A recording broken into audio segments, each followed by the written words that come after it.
Assalamualaikum warahmatullahi wabarakatuh. Apa kabar nih teman-teman Sobat Hijau? Semoga selalu dalam keadaan sehat walafiat. Nah, kembali lagi bersama saya tentunya Tita Kamila sebagai host Ngopi Sore, ngobrolin pengalaman dan inspirasi seputar sosial forestry. Nah, Sobat Hijau, kali ini kita berada dalam Festival Pesona 2023, sehingga kalau misalkan teman-teman mendengar ada sedikit kebisingan, itu mohon dimaafkan karena kan taping podcast kali ini berada di area Festival Pesona 2023. Nah, serunya lagi Festival Pesona ini bertepatan dengan World Environment Day atau Hari Lingkungan Hidup Sedunia yang dirayakan setiap pada tanggal 5 Juni. Nah, pada podcast kali ini tema kita akan membahas terkait kebijakan cerita sukses pengelolaan perhutanan sosial. Nah, Kak, sesuai dengan tema tersebut, maka kita sudah kedatangan narasumber yang luar biasa, jauh-jauh dari Sumatera Barat. Ada Bapak Insinyur Yo Sarwardi Usama Putra SHUT MSI selaku Kepala Dinas Provinsi Sumatera Barat. Apa kabar Bapak? Baik, Sehat ya? sehat, salam sehat. Salam sehat. Boleh disapa dulu teman-teman Sobat Hijau di luar sana? Selamat siang, selamat sore teman-teman Sobat Hijau seluruh Indonesia. Iya, Bapak ini jauh-jauh dari Sumatera Barat ya, datang ke Festival Pesona 2023, dan tentunya selain kegiatannya mengikuti Festival Pesona, beliau juga akan menceritakan bagaimana sih perhutanan sosial di Sumatera Barat sehingga bisa menjadi inspirasi untuk para sobat-sobat hijau di luar sana. Oke, boleh diceritakan nih Pak terkait dengan perhutanan sosial, apa sih daya tariknya di Sumatera Barat, dan tentunya sejauh mana mempengaruhi keputusan masyarakat atau kelompok untuk menjadi calon pemegang perhutanan, persetujuan perhutanan sosial. Baik, terima kasih Tita. Jadi Sumatera Barat itu kawasan hutannya 54,43% itu kawasan hutan dari seluas provinsi Sumatera Barat. Kemudian ada 1,5 juta hektar yang menjadi kewenangan provinsi Sumatera Barat. Ya. Kemudian menurut data statistik 81,97% nagari dan desa di Sumatera Barat itu berada di dalam dan sekitar kawasan hutan.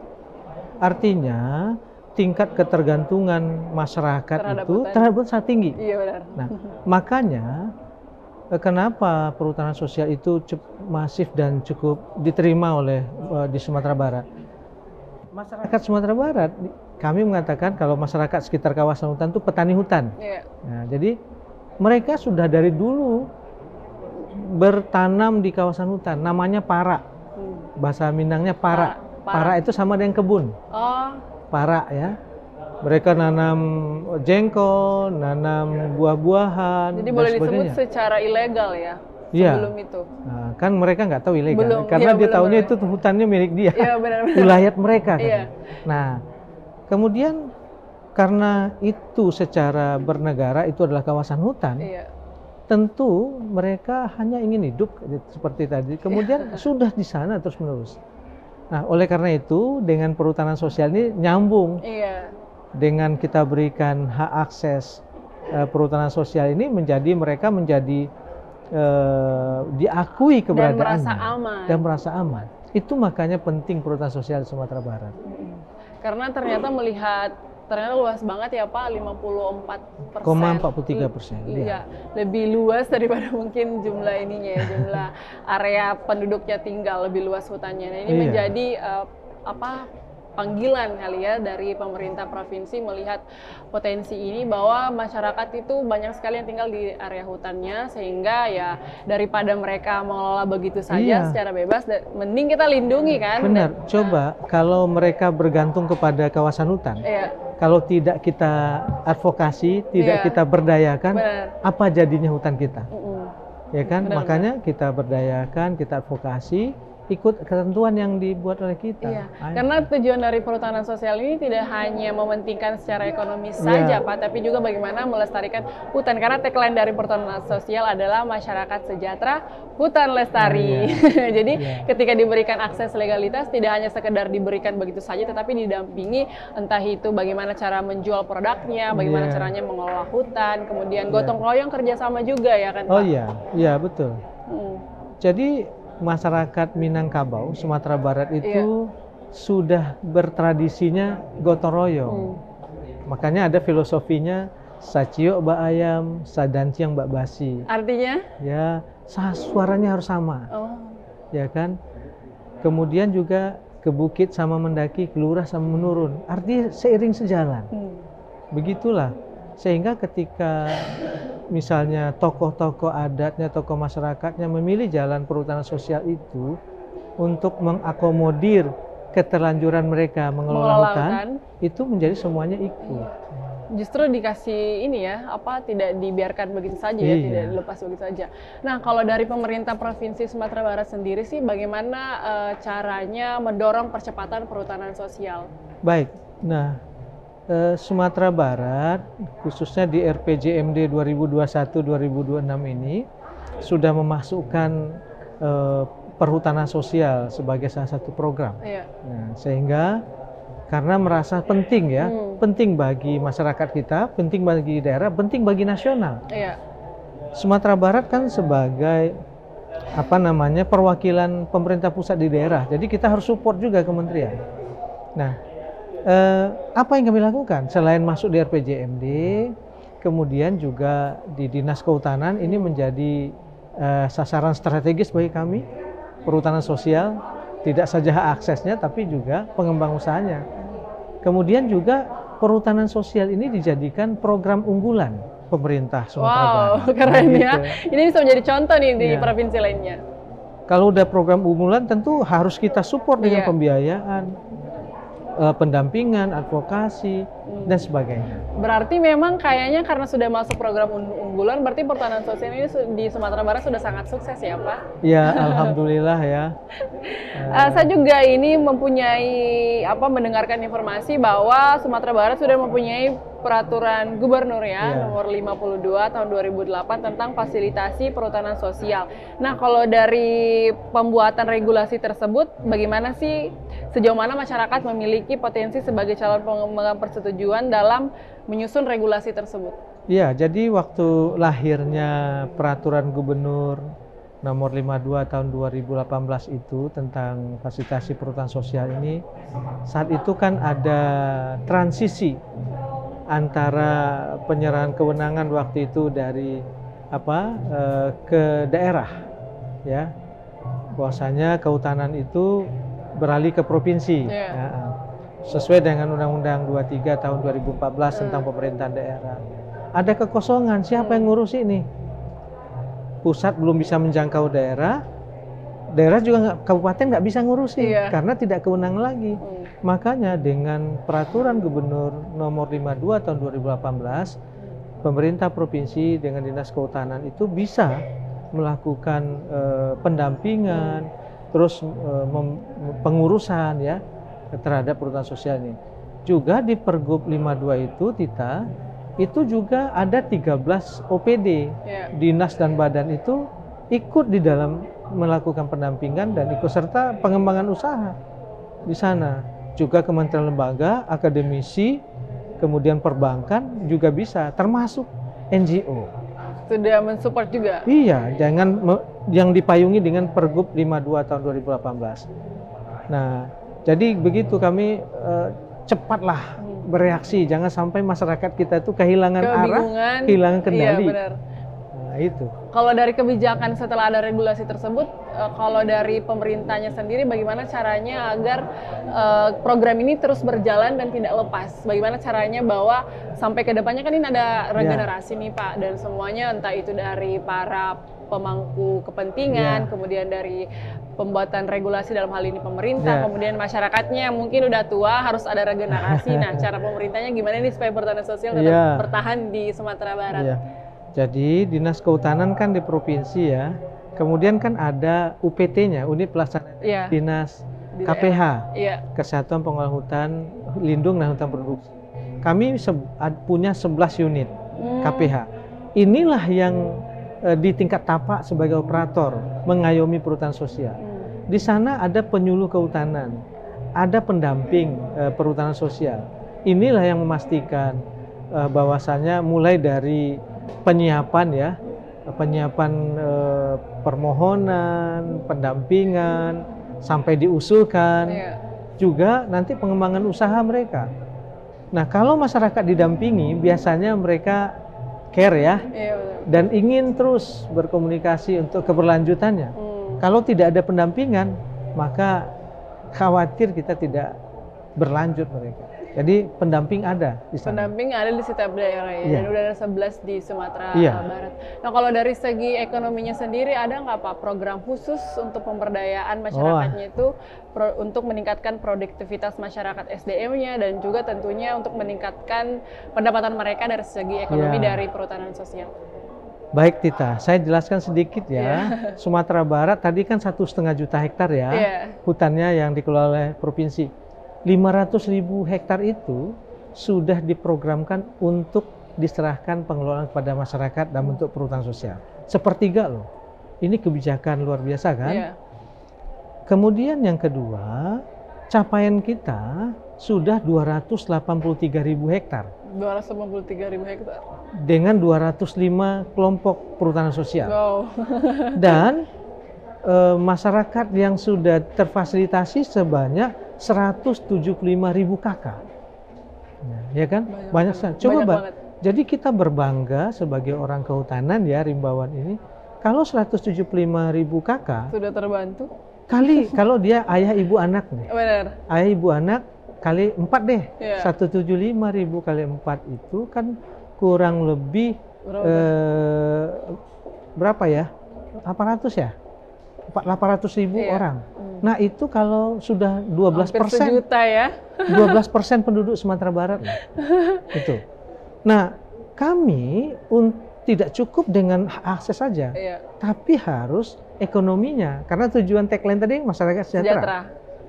Apa yang kami lakukan adalah pengembangan usaha. Makanya ada sasarannya membentuk unit usaha berbasis kehutanan di perhutanan sosial.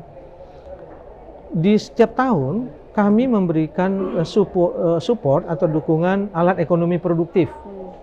Itu setiap tahun ada kepada kelompok perhutanan sosial. Tentu dipilih ya, yang berdasarkan seleksi. Kemudian ada juga sarana prasarana ekowisata.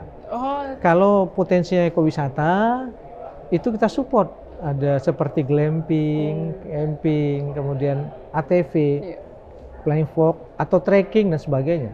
Sesuai dengan potensi yang terdapat di perhutanan sosial. Kalau ala ekonomi produktif tadi untuk hilirisasi produk, misal dia punya rotan, supaya nilai naik ada penggorengan, kita bantu penggorengan dari pemerintah. Jadi tidak hanya memfokuskan di bahan yang mentah saja ya, tapi kita buat setengah jadi agar nilai marketnya naik. Ada gitu nilai kan? tambah. Iya, nilai tambahnya naik. Kan kita harus juga membantu mereka. Dan advokasi gimana tata kelolanya, cara panennya, mengangkutnya, ngolahnya. Seperti ada misalnya bambu misalnya. Bagaimana pula bambu ini mempunyai nilai tambah. Ada kayu putih misalnya. Kemudian apalagi ada jengkol juga, durian dan sebagainya. Nah, lalu untuk meningkatkan pendapatan petani hutan itu juga ada kita bantu pengembangan budidaya lebah. Lebah kelulut, lebah galuh-galuh. 3.000 kotak per tahun. Sampai 3.500 kotak. Nah, kita bantu itu. Jadi sekarang sudah ada produksi madu di Sumbar itu 1,5 ton per bulan. Wow, banyak ya. Dan itu semuanya habis. Udah ada yang diekspor nggak Pak? Ini belum nih, mau cari-cari. Mana tahu acara pesona ini bisa ketemu nih. Iya, sama tahu kan di acara pesona ini tidak hanya para pelaku perhutanan sosial, satu lagi, tapi banyak juga stakeholder. Tujuan kami kan untuk sejahtera kan kita ukur pendapatan petani hutan ya. Meningkat nggak dari tahun-tahun. Tahun 2021 saya survei di pendapatan petani hutan di perhutanan sosial itu berapa? Dapatnya 1.787.000. Nah, tahun 2022 kita survei lagi.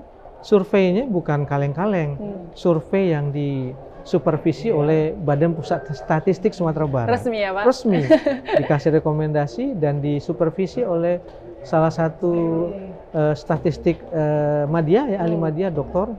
Rita, dapat kenaikan pendapatan petani hutan 1 tahun itu 11,16%. Wah. Lebih tinggi dari pertumbuhan ekonomi kan? Iya.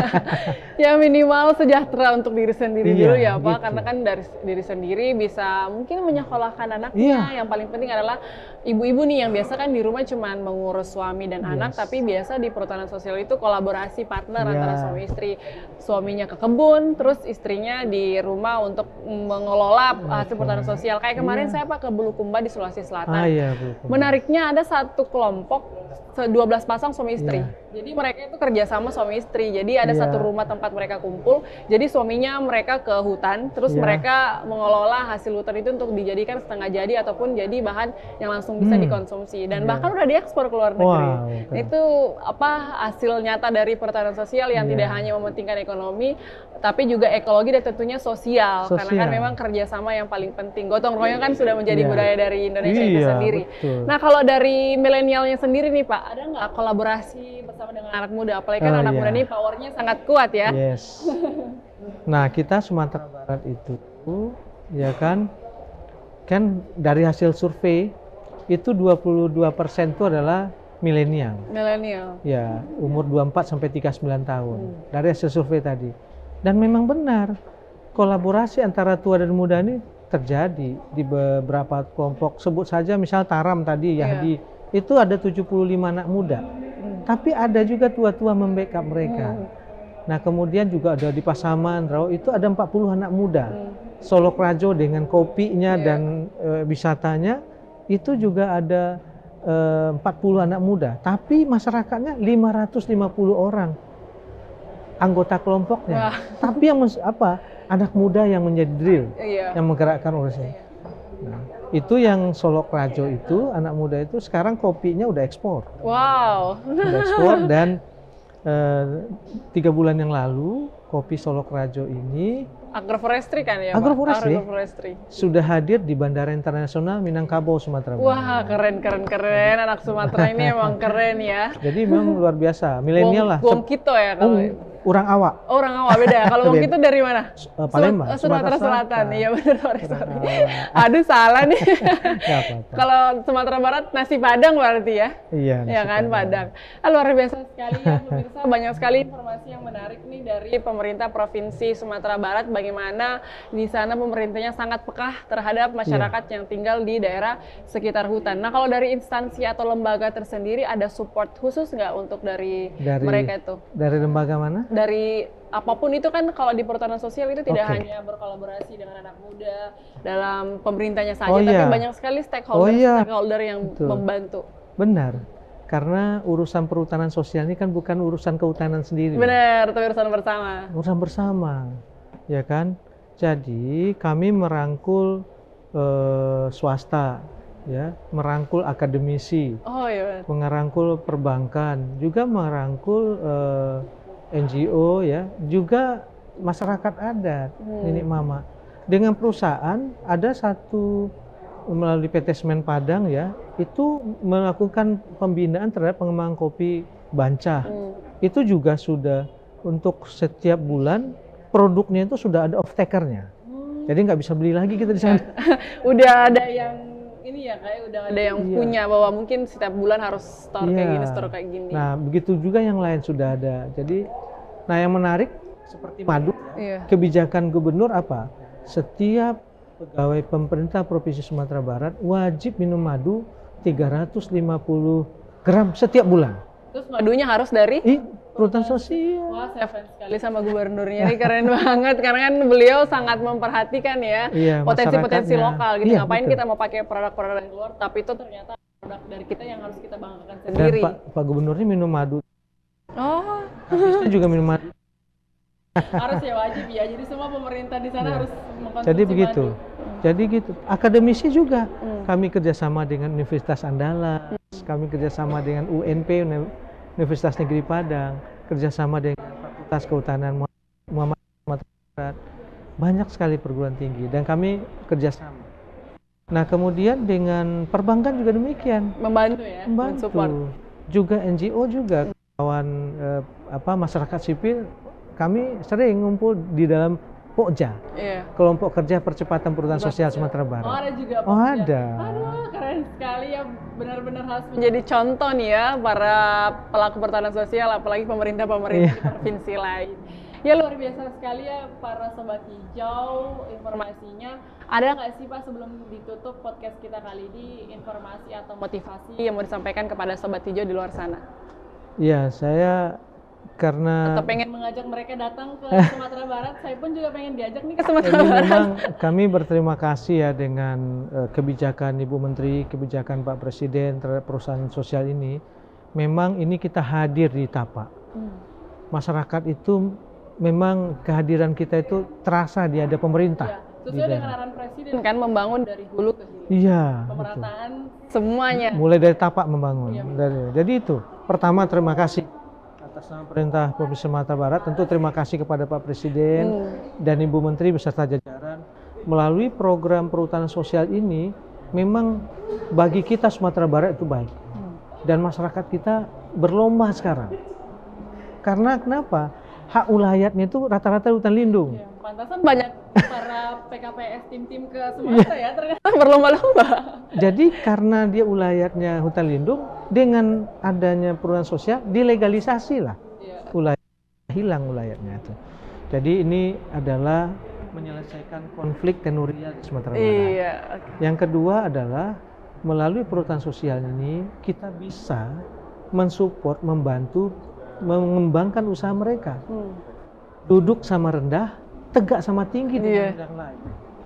Dulu swasta bisa mengelola hutan, sekarang masyarakat juga bisa mengelola hutan. Dilindungi lagi. Ya, dilindungi oleh pemerintah. Jadi itu.